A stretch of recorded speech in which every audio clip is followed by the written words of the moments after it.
सरकार में उप मुख्यमंत्री भाई राजेंद्र शुक्ला जी, आप सबके बहुत ही प्रिय और लोकप्रिय प्रत्याशी डॉक्टर राजेश मिश्रा जी, हमारे राज्य मंत्री बहन श्रीमती राधा सिंह जी, हमारे बहुत ही वरिष्ठ नेता संगठक, हम सबके आदर के योग्य माननीय माखन सिंह जी, रणवीर सिंह रावत जी हमारे संभागीय प्रभारी, कामदेव सिंह जी प्रदेश के उपाध्यक्ष, शरदेंदु तिवारी जी जो प्रदेश के महामंत्री हैं, देव कुमार सिंह जी, कमलेश्वर सिंह जी और हमारे विश्वामित्र पाठक जी विधायक, श्रीमती रिद्धि पाठक जी विधायक, पूर्व में सांसद श्री कुंवर सिंह टेकाम जी हमारे विधायक, राजेश पांडे जी, प्रज्ञा त्रिपाठी जी, राम सुब्रमण्यम गुप्ता जी,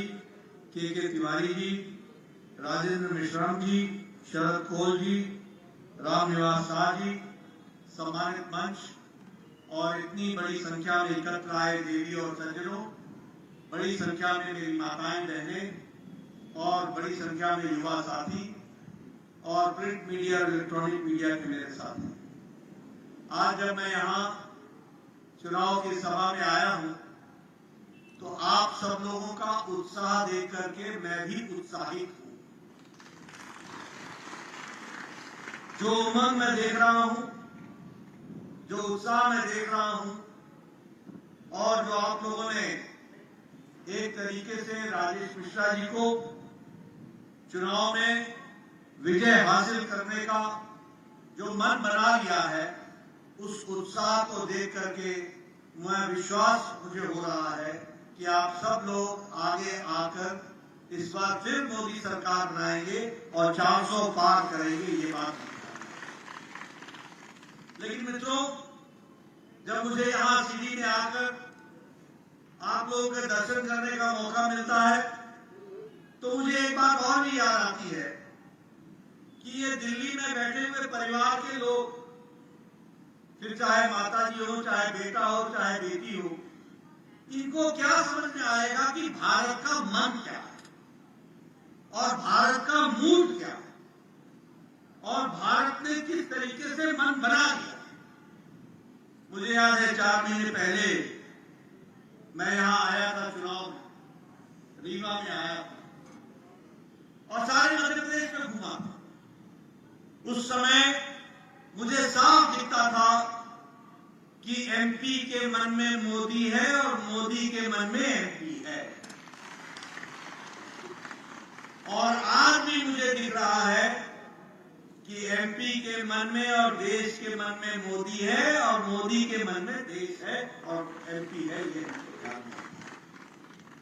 मित्रों, ये बहुत बड़ी बात है कि चाहे गुजरात की बात करें जहां हम 30 साल से सरकार में, फिर चाहे मध्य प्रदेश की बात करें जहां 20 साल से अधिक सरकार में। अभी अभी आपने हमारे विधायक जी बता रहे थे यहाँ के प्रत्याशी के बारे में कि वो लड़ रहे लोकसभा विधानसभा जीते नहीं, ऐसी परिस्थिति में चुनाव लड़ रहे हैं। लेकिन कुल मिलाकर के एक बात सामने आई जो आप लोगों को भी ध्यान में रखना चाहिए। पहले राजनीति होती थी लोगों को बांट करके। कांग्रेस पार्टी ने लंबे समय तक भाई को भाई से बांटा। तुम नदी के इस पार का कैंडिडेट है कि नदी के इस पार का कैंडिडेट, अगड़ा है कि पिछड़ा है, हमारे बिरादरी का है कि किसी और बिरादरी का है, और वोट बैंक की पॉलिटिक्स की, वोट बैंक की पॉलिटिक्स। और उसके बाद सबका वोट लिया, सबका वोट, और वोट लेने के बाद सरकार किसी जाति की बन गई, किसी वर्ग की बन गई, किसी समुदाय की बन गई, वो सबकी सरकार नहीं थी। लेकिन मोदी जी ने पिछले 10 सालों में भारत की राजनीति की परिभाषा बदल डाली। अब न जात पर न पात पर, अब जब परिभाषा बदली तो क्या बदली? क्या वोट बैंक की पॉलिटिक्स नहीं चलेगी? अब लोगों को गुमराह करके पॉलिटिक्स नहीं चलेगी। अब जातियों में और वर्ग में बांट करके राजनीति नहीं होगी। अब राजनीति होगी तो वो विकास की राजनीति होगी और रिपोर्ट कार्ड की राजनीति। अपना काम बताओ, क्या काम किया है, और उस काम के आधार पर तुम्हारे बारे में तय होगा। इस तरीके का हमको देखने को मिला। मैं यहां आपके साथ जब चर्चा कर रहा हूं तो मुझे खुशी है। मैं भारत सरकार में मंत्री भी रहा हूं। मैंने पहले का दौर भी देखा है और आज का दौर भी देखा। आपको जानकर खुशी होगी, आज दुनिया में अमेरिका जैसा देश भी आज कोरोना की मार के बाद और यूक्रेन के युद्ध के बाद उनकी भी आर्थिक स्थिति लड़खड़ाती दिखती है। आज सारे यूरोप की आर्थिक स्थिति लड़खड़ा रही। आज जापान की आर्थिक स्थिति भी लड़खड़ा रही। आज ऑस्ट्रेलिया की भी आर्थिक स्थिति लड़खड़ा रही। लेकिन इंटरनेशनल मॉनिटरी फंड, जो आर्थिक दृष्टि से सबसे बड़ा संगठन है, उसको अगर कोई उगता सूरज और ब्राइट फ्यूचर दिखता है तो वो भारत दिखता है, और भारत मजबूती से खड़ा है। ये मोदी जी। हम 11वें नंबर की अर्थव्यवस्था थे, भारत दुनिया में 11वें नंबर पर था। आज भारत 5वें नंबर की अर्थव्यवस्था बन गया, 5वें नंबर। और इस बार आप राजेश मिश्रा जी को जिताकर भेजेंगे, तीसरी बार प्रधानमंत्री मोदी जी बनेंगे, और तीसरी बार प्रधानमंत्री बनने के बाद भारत 2027 में तीसरी आर्थिक शक्ति बन जाएगा। इसका आपको हमको अंदाज है।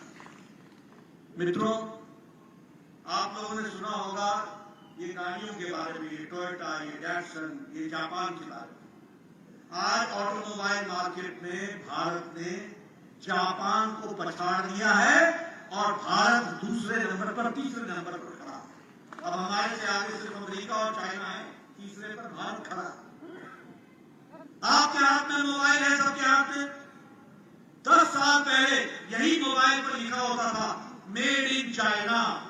आज आपके मोबाइल पे लिखा है मेड इन इंडिया। यह फर्क है। यहां एप्पल भी अब यही बन रहा है। दवाइयों की बात करें तो दुनिया की डिस्पेंसरी भारत में गई है। सबसे सस्ती दवा और सबसे असरदार दवा अगर कोई बना रहा है तो हमारे भारत के उद्योगपति बना रहे हैं, और दुनिया में एक्सपोर्ट हो रहा है। इसको हमको समझना चाहिए। आज 138% हमारा एक्सपोर्ट बढ़ गया दवाइयों का, 106% हमारा एक्सपोर्ट बढ़ गया पेट्रोकेमिकल्स का, और उसी तरीके से आपको जानकर बड़ा आश्चर्य होगा, सुनाना जरूरी है। 10 साल पहले हमारे गणेश जी भी चाइना से आते थे। आप दिवाली में जो गणेश जी खरीदते थे ना जी, वो चाइना से आते थे, और ये खिलौने चाइना से आते थे। आज भारत टॉय के एक्सपोर्ट में, खिलौने बनाने के एक्सपोर्ट में 2.5 गुना वृद्धि कर गया है, और दुनिया को खिलौने बेच रहा है। ये बात भी हमको समझना चाहिए। मित्रों, मैं हाईवेज की बात करूंगा। हम हमेशा कहते हैं कि मोदी जी ने हीरा किया। हीरा क्या है? H for highways. आज आपको जानकर खुशी होगी, 1,65,000 किलोमीटर नेशनल हाईवे देश में बन गया 10 साल के अंदर। 1,65,000। हर जगह देखो हाईवे हाईवे हाईवे। दिखता है कि नहीं दिखता है? बताओ, दिखता है कि नहीं दिखता है? और उसी तरीके से इंटरनेट गांव-गांव में ऑप्टिकल फाइबर को पहुंचाने का काम, और उसी तरीके से रेलवे के लिए आज रेलवे में भारत और आपके मध्य प्रदेश में रेलवे में लगभग 4 गुना बजट उसमें बढ़ गया है। इसको भी हमको ध्यान रखना है। इसने विकास की दृष्टि से और एयरवेज, एयर कनेक्टिविटी को भी बढ़ाने का काम किया है। तो हर दृष्टि से विकास के काम को आगे बढ़ाया। एक बात मैं आपसे जरूर करना चाहूंगा, क्योंकि आपके यहां से भी नौजवान देश की रक्षा के लिए, सुरक्षा के लिए आज बॉर्डर पर आज अपने प्रहरी के रूप में खड़े। आपको आपको जानकर आश्चर्य होगा, मैं पहाड़ से आता हूं, मैं बॉर्डर से आता हूं। 10 साल पहले पाकिस्तान जब हमारे ऊपर गोली चलाता था तो आपको जानकर आश्चर्य होगा,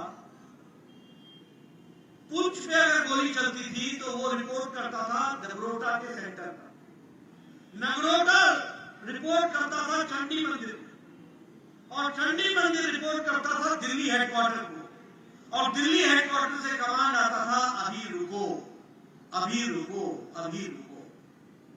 जब से मोदी जी प्रधानमंत्री बने हैं, आपके यहां का गया हुआ जवान जो प्रहरी है, उसको मोदी जी का आदेश है, जहां से गोली चले वही खून डालो और उसका जवाब दे दो। ये प्रक्रिया कभी आपने सोचा था? बताइए, आज मोदी जी के नेतृत्व में देश सुरक्षित है कि नहीं है? हमारे बॉर्डर सुरक्षित है कि नहीं है? हमारे मोर्चे सुरक्षित है कि नहीं है?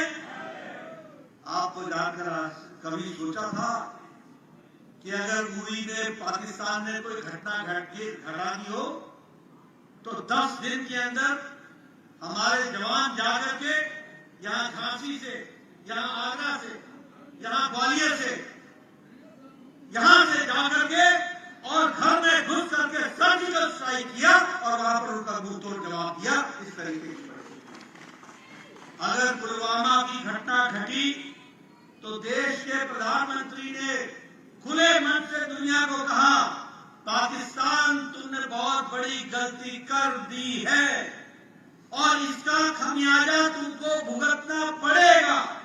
कभी सुना था किसी प्रधानमंत्री को ऐसे बोलते हुए? कभी सुना था? बोलो भैया, सुना था?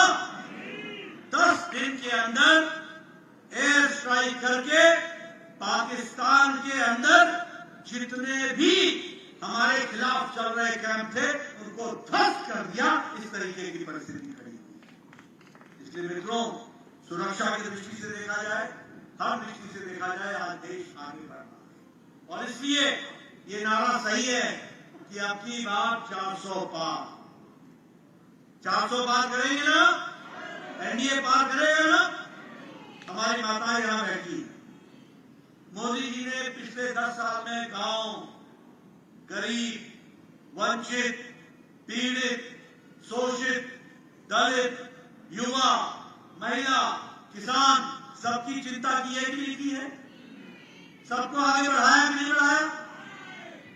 मैं आपको किस्सा सुनाऊं। मैं 1993 में विधायक हो गया था, 1993। उस समय साल भर में एक पंचायत को 2 से 2.5 लाख रुपए विकास के लिए मिलता था। कितना मिलता था? 2.5 लाख, 2 लाख। आज एक पंचायत को 2.5 करोड़ मिल रहा है विकास की दृष्टि से। मैं जब विधायक बना था तो 90% मेरा इलाका मुझे पैदल चलना पड़ता था, सड़क नहीं थी, सड़क नहीं थी। आज बताइए, गांव गांव में पक्की सड़क प्रधानमंत्री ग्रामीण सड़क योजना में बनी है कि नहीं बनी है? बनी है कि नहीं बनी है? आज आप लोग एक शादी के समय में जब ब्याह का लगन लगता है तो एक दिन में 4 शादियां अटेंड करते हो कि नहीं करते हो? एक जगह से स्कूटर को किक मारा, दूसरे गांव में, दूसरे से तीसरे गांव में। एक जमाना था जब बोझा लेकर के चलते थे, एक बराती अटेंड हो गया तो बहुत बड़ी बात हो गई, वहीं रहना पड़ता था। ये गांव की स्थिति ठीक नहीं थी। आज बदल गया, गांव की नहीं बदला। उसी तरीके से अगर देखिए, हमारी बहनें बैठी हैं, ये लकड़ी काटने के लिए जंगल में जाती थी, 5 बजे सुबह उठती थी, जंगल से लकड़ी काट के लाती थी, चूल्हा जलाती थी। और मेरे गांव में तो आपके यहां पता नहीं क्या बोलते हैं, हमारे यहां उसको फूकनी बोलते हैं, फूकनी। चूल्हा को फूक फूक कर चूल्हा जलाती थी और 200 सिगरेट के बराबर का धुआं अपने छाती को लेती थी। आंखों से पानी निकल जाता था, तब जाकर के चाय बनती थी। आज देखिए, टक से लाइटर जलाती है और गैस के चूल्हे पर 5 मिनट के अंदर चाय बना करके घर को वो देती है। इस तरीके का हमने देखा। ये महिला सशक्तिकरण हुआ कि नहीं हुआ? जल जीवन मिशन में आज मुझे खुशी है, आपके यहां सारे देश में 11 करोड़ 30 लाख कनेक्शन दिए गए और 55 लाख कनेक्शन मध्य दिए गए और 1,60,000 कनेक्शन आपके सीढ़ी में दिए गए। ये भी हम आपको बताते हैं। आप जल जीवन मिशन ले लो, उज्ज्वला योजना ले लो, प्रधानमंत्री आवास योजना की भी बात मैं करना चाहता हूं। देखो, बदलते भारत को समझो आप। मैं जब विधायक था तो मेरे यहाँ वीडियो, मैंने पहले भी सुनाया, मेरा वीडियो, यहाँ भी वीडियो बोलते होंगे, ब्लॉक डेवलपमेंट ऑफिसर, वो मेरे को शाम में बोलता था, नड्डा साहब खुशखबरी सुनो, एक पंचायत में 2 इंदिरा आवास योजना मिले, 2 इंदिरा आवास किसको दें? मैं बोलता था भैया तू ही रख ले, मैं कहां बांटूंगा ये दो मकान, कहां डालूंगा? हाँ, गांव में 10-10, 20-20, 25-25 मकान बनाने की एप्लीकेशन लगी हुई है, मैं 2 मकान किसको दूंगा? आज प्रधानमंत्री आवास योजना में 4 करोड़ पक्के मकान बन गए, इस बात को याद रखें। और जब मैं 4 करोड़ की बात करता हूं तो उस मकान में 2 कमरे, साथ में रसोई, साथ में शौचालय, ये व्यवस्था के साथ वह पक्के मकान आपको दिए गए। और मैं अगर यहां की बात करूं तो मध्य प्रदेश में 47 लाख पक्के मकान बने हैं और सीडी में 2,30,000 मकान बने हैं। आप बताइए ये अंतर आया कि नहीं आया? और मोदी जी ने तय किया है कि कोई भी भारत का नागरिक कच्चे मकान में नहीं रहेगा, पक्का मकान दिया जाएगा। इस व्यवस्था को लेकर उसी तरीके से आयुष्मान भारत, मित्रों, मैं सबको बार बार सुनाता हूं, मैं इसलिए सुनाता हूं कि देखो, जब तक तुमको अंधेरे का अंदाजा नहीं होगा, उजाले का महत्व समझ में नहीं आएगा। जब तक तुमको अमावस्या नहीं देखी होगी, तब तक तुमको पूर्णमासी समझ में नहीं आएगी। एक जमाना था, ये सब कितने बैठे हैं विधायक, ये सब चिट्ठियां लिखा करते थे, प्रधानमंत्री जी, मुख्यमंत्री जी, मेरे इलाके में एक गरीब व्यक्ति है, उसके हार्ट का ऑपरेशन होना है, उसको 1.5 लाख रुपए खर्च होगा, वो पति गरीब है, उसका जमीन बिक जाएगा, कृपया कुछ पैसे देने की अनुशंसा करिए। ऐसी एप्लीकेशन लिखते थे कि लिखते थे? लिखते थे ना। और फिर कभी आप 1.5 लाख मांगते थे, आपको 75,000 मिलता था, फिर आप 75,000 लोगों से इकट्ठा करते थे, उधारी करते थे, तब किसी का इलाज होता था। प्रधानमंत्री मोदी जी ने इस देश के 10 करोड़ 74 लाख परिवार, यानी 55 करोड़ लोग, यानी 40% की आबादी को, गरीब लोग, कौन है गरीब लोग? रिक्शा वाला, ठेला वाला, सब्जी वाला, बस का ड्राइवर, बस का कंडक्टर, ट्रक का ड्राइवर, ट्रक का क्लीनर, ऑटो ड्राइवर, लिफ्ट का चलाने वाला व्यक्ति, ये पोकलेन चलाने वाला व्यक्ति, ऐसे गरीब लोग जो बाल काटने वाला है, ऐसे गरीब लोग जिनका कोई इलाज की व्यवस्था नहीं थी, उसको आयुष्मान भारत में मोदी जी ने 55 करोड़ लोगों को हर साल 5 लाख रुपए उनकी गंभीर बीमारी से लड़ने का इलाज किया। इसलिए गांव, गरीब, वंचित किसानों की बात करो, हर महीने किसानों को 2,000 रुपए मिल रहा है कि नहीं मिल रहा है? और हमारे तरफ से भी तो है ना, मध्य प्रदेश 6,000, 2,000 मोदी जी का और 2,000 मध्य प्रदेश सरकार का, मोहन यादव जी का, मिल रहा है कि नहीं मिल रहा है? यानी 12,000 रुपए किसान को हर साल, हर चौथे महीने 2-2 हजार। और बीच में कोई बिचौलिया नहीं है, ऊपर मोदी जी है, नीचे मोहन यादव है, और यहां पर सीधे आपके खाते में वो पैसा ट्रांसफर हो रहा है। इस तरीके की व्यवस्था हुई है। इसलिए, और मैं बताऊंगा आपको कि 11 करोड़ 78 लाख किसान हैं और मध्य प्रदेश के 80 लाख किसान हैं जिनको ये मिला है, और इस तरीके से विकास हो रहा है। जब मैं ये बोलता हूं कि मोदी के मन में एमपी और एमपी के मन में मोदी है, तो सिर्फ भाषण नहीं देना। आपको जानकर खुशी होगी, राजेंद्र जी बैठे हैं, शुक्ला जी को मालूम है कि आज मध्य प्रदेश का बजट मोदी जी ने टैक्स के डिवोल्यूशन का 4 गुना बढ़ा दिया है, 4 गुना ज्यादा मध्य प्रदेश को मिला। और उसी तरीके से ग्रांट दी गई, जो आपको ग्रांट मिलती है मदद के रूप में, वह भी 4 गुना बढ़ा दिया गया। मैंने कहा रेल का इंफ्रास्ट्रक्चर, मैं क्षमा करिएगा, मैंने 9 गुना बताया था। रेल का इंफ्रास्ट्रक्चर मध्य प्रदेश में 24 गुना बढ़ गया है, 24 गुना बढ़ गया। और उसी तरीके से वंदे भारत ट्रेन हो, चाहे अमृत भारत के तहत स्टेशन का निर्माण हो, हर दृष्टि से काम को आगे बढ़ाने का काम हुआ है। और आप ये भी जानते हैं कि लाडली बहना योजना, लाडली लक्ष्मी योजना ये चल रही है कि नहीं चल रही है? लखपति बेटियां आ रही है कि नहीं? और वो पढ़ रही है कि नहीं? उनका काम विकास की दृष्टि से आगे बढ़ रहा है कि नहीं? परिवार को ताकत मिली कि नहीं? ये सारी बातें इस योजना के तहत हम लोगों को मिली। यहाँ पर भी विकास के बहुत से काम हुए हैं और जो बचे हुए काम हैं वो हमारे विधायकगण और हमारे राजेश मिश्रा जी मिल करके आपके करेंगे, ऐसा मुझे पूरा विश्वास है। और वो सारे काम होंगे। अभी राजेंद्र शुक्ला जी ने बताया कि कोड ऑफ कंडक्ट लगने के पहले 1000 करोड़ रुपए का सिंचाई की योजना आपके इलाके के लिए पारित कर दी। 1000 करोड़। आप समझिए 1000 करोड़ में कितना विकास होगा और कैसे किसानों की खेतों में हरियाली पहुंचेगी, इसकी भी हमको चिंता करनी है। एक तरफ मैंने आपको ये कहानी बताई, जिस कहानी में विकास में मोदी जी का योगदान, हमारे मोहन जी का योगदान, राजेंद्र शुक्ला जी का योगदान, हमारे विधायक महोदय का योगदान, ये सारी बातें आपके सामने हैं। लेकिन आपने देखा होगा कि ये दिल्ली में बैठे हुए कुछ हमारे विपक्षी नेता, ये जो घमंडिया गठबंधन है, ये जो इंडी अलायंस है, ये बौखला गए हैं। इनको हार सामने निश्चित दिख रही है। ये हारी हुई लड़ाई लड़ रहे और बौखलाहट पे मोदी जी को पता नहीं क्या क्या क्या क्या किस किस्म की गालियां बक रहे, किस तरीके के शब्द का प्रयोग कर रहे।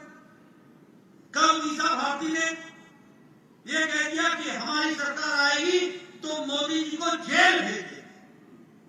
अरे मोदी जी 12 साल मुख्यमंत्री रहे, 10 साल प्रधानमंत्री रहे, एक दाग नहीं है, देश की सेवा की, भारत को अपना घर समझ करके परिवारजनों की सेवा की, और इस तरीके की भाषा ईसा भारती ये लालू यादव की बेटी बोलती है। आप बताइए लालू यादव बेल पर है कि नहीं है? बोलो भैया, बेल पर है कि नहीं है? आप बताइए राबड़ी देवी बेल पर है कि नहीं है? आप बताइए इनके परिवार पर भ्रष्टाचार के आरोप है कि नहीं है? जमीन के बदले नौकरी का घोटाला किया कि नहीं कर? मवेशी का चारा खा गए कि नहीं खा गए? ऐसे लोग इस तरीके की भाषा बोले ऐसी भाषा मंजूर है क्या?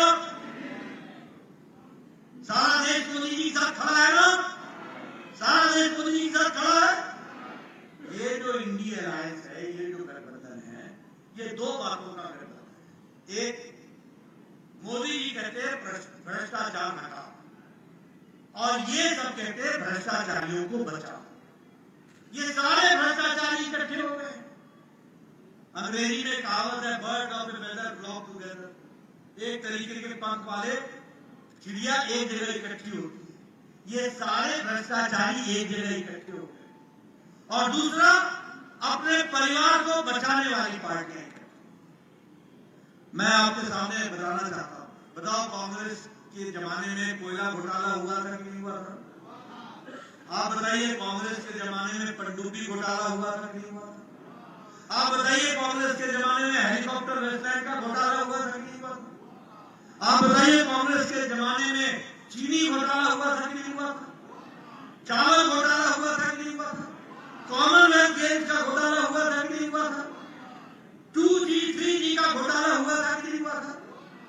कांग्रेस ने ना अंतरिक्ष छोड़ा, ना वायु छोड़ा, न धरती छोड़ी, ना पाताल छोड़ा। तीनों लोक में भ्रष्टाचार किया, तीनों लोक में भ्रष्टाचार। अब आप बताइए, ये जो अखिलेश यादव है, समाजवादी पार्टी आपके पड़ोस उत्तर प्रदेश का, इसने ये लैपटॉप का घोटाला किया कि नहीं किया? गोमती फ्रंट में घोटाला किया कि नहीं किया? अलकतरा घोटाला हुआ कि नहीं हुआ? लालू ने चारा घोटाला किया कि नहीं किया? आप बताइए ममता के मंत्रियों ने टीचर की भर्ती में घोटाला किया कि नहीं किया? राजस्थान की गहलोत की सरकार थी तो भर्ती घोटाला हुआ था कि नहीं हुआ था? आप बताइए ये हमारे केसीआर, केटीआर, इन्होंने शराब का घोटाला किया कि नहीं किया? आप बताइए केजरीवाल ने शराब का घोटाला किया कि नहीं किया? दवाई का घोटाला किया कि नहीं किया? ये सब गठबंधन जितने भी हैं, ये सारे, ये जेएमएम ने लैंड का घोटाला किया, जमीन का घोटाला किया कि नहीं किया? आप बताइए, राहुल गांधी बेल पर है कि नहीं है? सोनिया गांधी बेल पर है कि नहीं है? आप बताइए, पी चिदम्बरम बेल पर है कि नहीं है? आप बताइए, उसका बेटा कार्तिक चिदम्बरम बेल पर है कि नहीं है? आप बताइए, लालू बेल पर है कि नहीं है? आप बताइए, संजय सिंह बेल पर है कि नहीं है? आप बताइए, डीएमके के लीडर बेल पर है कि नहीं है? आप बताइए, ममता के मंत्री बेल पर है कि नहीं है? और आप बताइए, ये केजरीवाल जेल में है कि नहीं है? मनीष सिसोदिया जेल में है कि नहीं है? सत्येंद्र जैन जेल में है कि नहीं है? ये समाजवादी पार्टी का आजम खान जेल में है कि नहीं है? ये आधे लीडर या तो बेल पर हैं या जेल में। बताइए, ऐसों को सरकार देनी है क्या? ऐसों को आगे लाना है क्या? ये सब भ्रष्टाचारी है कि नहीं है? परिवार की पार्टियां है कि नहीं है? आप बताइए, उमर अब्दुल्ला परिवार की पार्टी, चौटाला परिवार की पार्टी, बादल परिवार की पार्टी, अखिलेश यादव परिवार की पार्टी, लालू यादव परिवार की पार्टी, ममता परिवार की पार्टी, केशव चंद्रशेखर राव परिवार की पार्टी, ये उदयनिधि स्टालिन और करुणानिधि परिवार की पार्टी, शरद पवार सुप्रिया सुले परिवार की पार्टी, उद्धव ठाकरे आदित्य ठाकरे परिवार की पार्टी, ये सारे परिवार की पार्टियां परिवार बचाने में लगी। राहुल गांधी, सोनिया गांधी, प्रियंका गांधी परिवार की पार्टी, कोई रह गया क्या परिवार की पार्टी? अगर कोई प्रजातंत्र तरीके से पार्टी चल रही है तो वो कमल के निशान वाली भारतीय जनता पार्टी चल रही है। इसलिए मित्रों, आपका ज्यादा समय न लूंगा, सिर्फ आपसे ये निवेदन करने आया हूं कि आप सब लोग इस महान, जो भारत का मूड है, जो भारत का मन है, जो भारत के अपने उत्साह देख रहे हैं, फिर एक बार मोदी सरकार और अब की बार 400 पार, और उस 400 में राजेश मिश्रा को भी जोड़ना है और उनको आगे बढ़ाना है। इसके लिए काम बोलिए, पहले बताएं, राजेश मिश्रा को भेजेगी ना? कमल का निशान ऊपर बटन दबेगा ना? इधर से आवाज आइए, बोलिए, राजेश मिश्रा को जिताएंगे ना? सीधी को मुख्य धारा में लाएंगे ना? अपना विकास कराएंगे ना? देश को आगे बढ़ाएंगे ना? मोदी जी के नेतृत्व में देश को आगे बढ़ाएंगे ना? बहुत बहुत धन्यवाद। जय भारत।